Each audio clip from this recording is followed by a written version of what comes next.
Why do billion-dollar factories still use a programming language from the 1960s instead of modern C++? The Real Reason PLCs use ladder logic and not C++.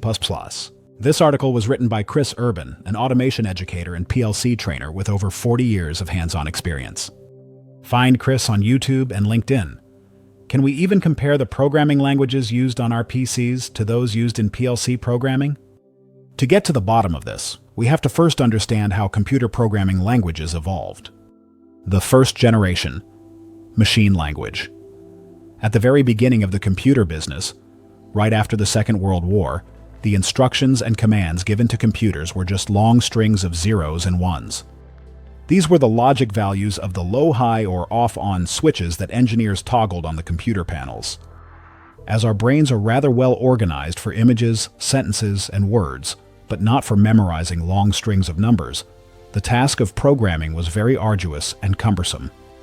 Imagine a huge book listing all these commands that you had to navigate every time you wanted anything from the machine. Until today, these long sequences of zeros and ones remain the only ones that any computer's brain truly understands. This was later called machine language, and for obvious reasons it is known as the first generation of programming languages. The 0-1 sequences were not the only hurdle. A bigger problem was lurking in the shadows. Every new computer that universities and specialized companies produced came with its own set of instructions. So instead of having one machine language, there were as many versions as there were computer models.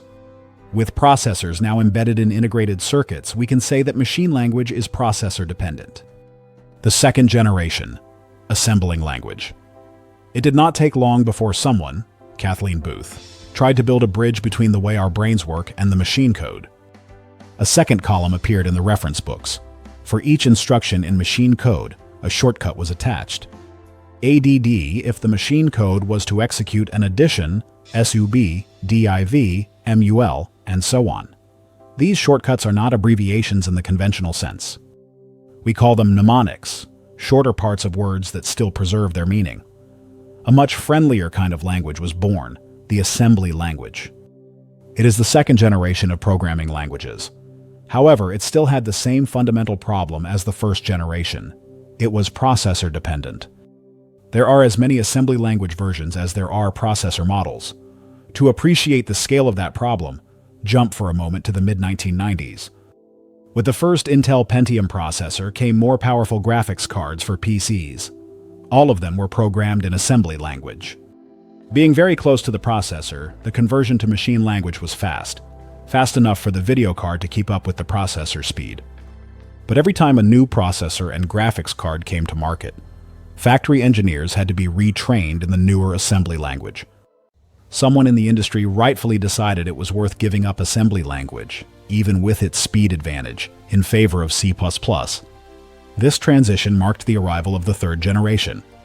The third generation, procedural and high-level languages.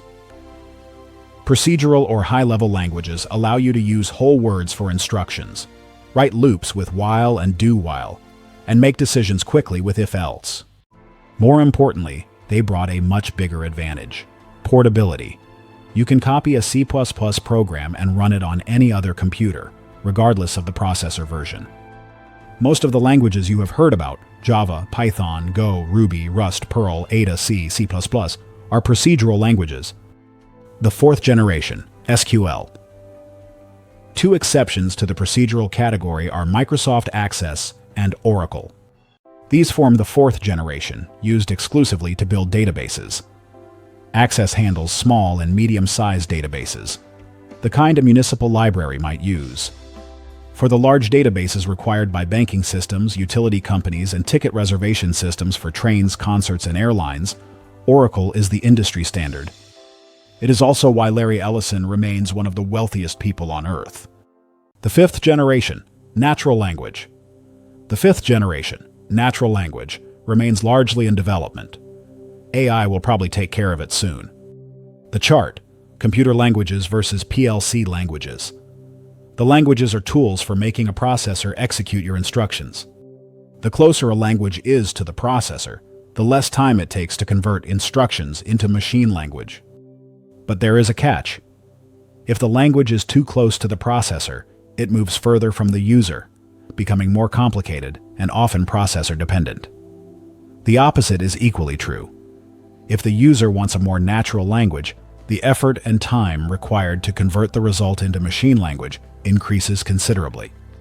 In practice, you will be asked to choose the right compromise between execution speed and programming effort, sometimes giving up the most user-friendly language in favor of faster translation. Where do PLCs fit in? In the small town of Bedford, Massachusetts, Dick Morley was well-versed in programming. For his numerous machine tool applications, he used the same kind of DEC mini-computers that Dennis Ritchie and Ken Thompson had already used to develop Unix and the C language a couple of years earlier. But Morley's industrial applications were not easy to sell. Placing expensive mini-computers in a harsh environment was not ideal. They also required specialized personnel, and from design to delivery, the timeline was around 6 months. Almost exasperated by the mounting inconveniences, he designed a new piece of equipment specifically adapted to industrial working conditions: temperature and humidity fluctuations, interference from welding machines and AC motors, dust, and lack of airflow. When Bedford Project number 84 was prototyped, it was named Modicon, Modular Digital Controller. The programming language decision that changed everything. What programming language to choose for the new device? The first 3 generations were available. As an experienced engineer, Morley understood that factory floor technicians were not comfortable with computer programming in any current language. But all of them seemed at ease with relay ladder diagrams. So why not squeeze that inside? This was a stroke of genius. The relay ladder has 2 vertical power rails, and each rung connected between them forms a distinctive electric circuit you can verify on the spot.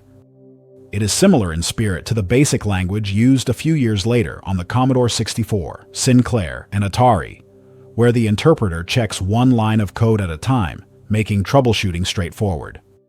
The only limitation at the time was that graphical applications were not available on the computers of 1968-69. The language chosen to implement the ladder diagram was what we now call the IL, instruction list, similar to assembly language. As you might expect, each company applied the language with its own syntax. A simple instruction like load is not even consistent. It is LD for Omron, LOD for IDEC, and L for Siemens, which also renamed the language to STL, statement list. The IEC 611313 standard. The first edition of the IEC 611313 standard, released in 1993, listed 5 programming languages.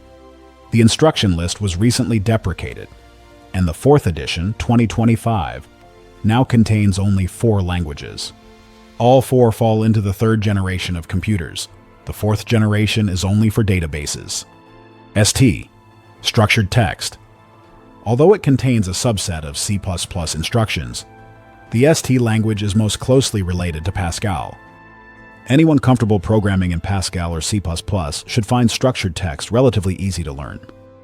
Note, although not yet included in the IEC 611313 standard, C++ is already supported by some PLC manufacturers.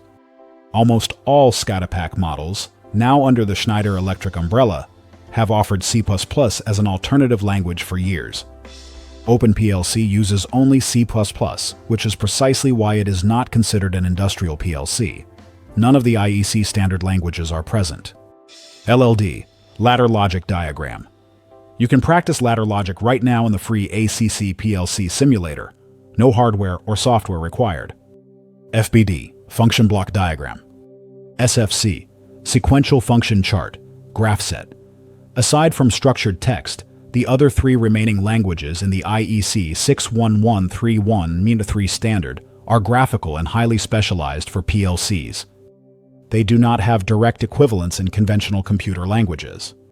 Which language is most popular? There is no straightforward answer. It depends largely on where you live. Ladder logic, the North American standard. Relay ladder diagrams appeared somewhere in the second half of the 19th century, when the relay was king. Nobody can point to exactly where or who used it first. It was easy to draw and understand, so it spread rapidly. After Dick Morley adopted it as ladder logic, its dominance became even stronger. Ladder logic was the dominant PLC programming language for more than 30 years. Nowadays, the landscape is changing. More people are growing up with C++ from an early age, and PLC manufacturers are adapting accordingly. For demanding industrial processes, some tasks simply cannot be solved reasonably with ladder instructions alone, making more complex languages a natural choice. Ladder logic remains extremely intuitive, accessible not only to engineers but also to technicians. In North America, where it spread first, it remains dominant. Grafcet, the European tradition. The trend is different in Europe. In 1977, Grafcet was officially recognized as a programming tool. Invented in France, it quickly became a core subject in European universities for programming automated machines. One reason for the shift to Grafcet in Europe is also the historically higher density of engineers per square kilometer compared to the North American continent. In 1993, Grafcet was incorporated into the IEC 61131 standard under the international name SFC, Sequential Function Chart. A special note on Grafcet. Grafcet was invented by a team of researchers and industrial managers led by Michel Blanchard. It adapts the Petri net model, established in 1962 by Carl Adam Petri. The acronym Grafcet highlights both the origin of the language, AFCET, and its identity. AFCET stands for Association Française de Cybernétique Économique et Technique. From a functional perspective, Grafcet stands for Graphe fonctionnel de commande étape transition. And, as the title suggests, the two main elements of the language appear: steps and transitions. To understand Grafcet properly, a solid foundation in PLC fundamentals and programming is needed. But with that background, SFC can substantially reduce programming time for complex projects because the user focuses mainly on the sequence of operations in organogram form, while the software handles the compilation into machine language. Ladder logic and Grafcet charts can even coexist in the same program. Recognizing its efficiency in organizing complex tasks, Siemens adopted Grafcet in 1985, and Alan Bradley followed in the USA in 1986. In the SFC format of the IEC 61131 standard, the language is natively supported in Siemens S7 Graph, Schneider Electric Unity Pro, and Alan Bradley RS Logix 5000, Studio 5000. So why do PLCs still use ladder logic instead of C++? The answer lies in accessibility and practicality. Dick Morley chose ladder diagrams in 1968 because factory technicians already understood relay ladder logic, making programming accessible to the people who actually worked with the machines. While programming languages evolved through 5 generations, from machine code to natural language, PLCs adopted third-generation languages optimized for industrial control. Ladder logic, function block diagrams, sequential function charts, and structured text. Today, ladder logic remains dominant in North America for its intuitive visual approach, while Europe favors Grafcet and SFC. And yes, modern PLCs do support C++, but the legacy of accessibility continues to drive the industry standard. Thank you for watching. We hope you found this exploration of PLC programming languages insightful.